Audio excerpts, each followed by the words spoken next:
Hello, folks. Well, welcome back to part two. Got cut off at part one. The software that I'm using limits my recording time to 15 minutes per session.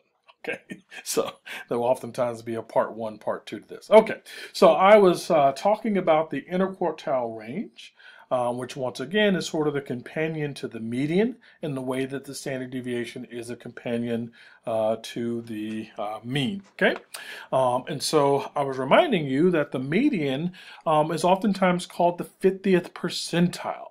Right, and that'll be important for helping you to understand the interquartile range because it basically reflects the other percentiles that are associated around the median. Okay, well, first of all, the interquartile range itself represents the range of the middle 50% of the data.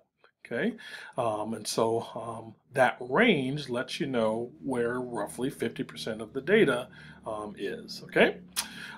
So quartiles are basically quarters, right? Hopefully you understand the concept of a quarter, right? Quarter is 25 cents. When we're talking about quartiles, though, we're talking about percentages, right? So the Q1, which is the first quarter, okay, reflects 25% of the data, okay? Q2, which is 50%, right? Which is, once again, the median. Okay, so technically the median is Q2. Q3 then would be 75% of the data. And of course, almost never mentioned, but just to round this out, Q4 then would be 100% of the data.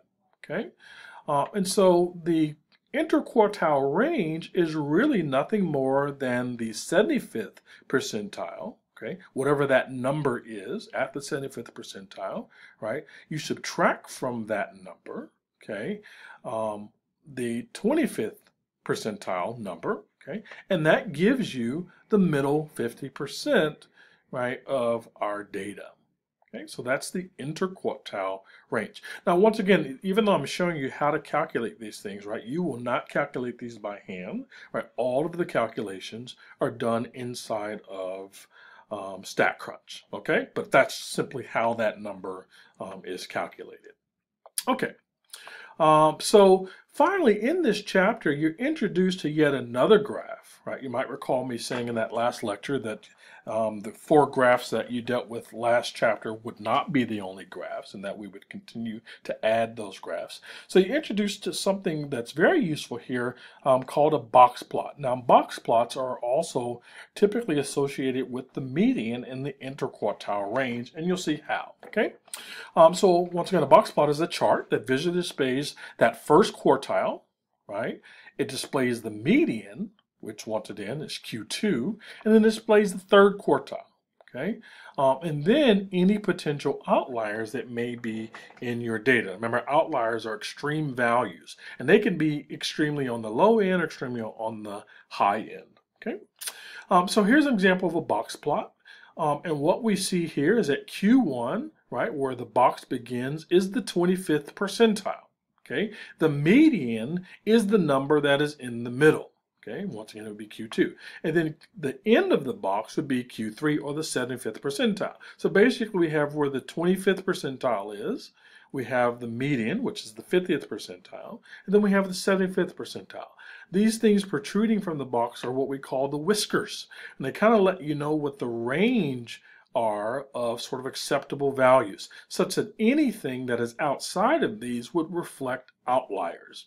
Okay, and usually when the box plot, if there are outliers, it would be reflected in these little sort of circles here, right? And those would reflect individual pieces. You'll see that in StatCrunch, when you hover your mouse over them, it actually tells you which number that particular outlier is. So it's very helpful for finding extreme values. Sometimes extreme values are just because people are extreme. Sometimes they're actually typos, right? You know, and so it's a good way to identify when you've accidentally entered an extra zero, right?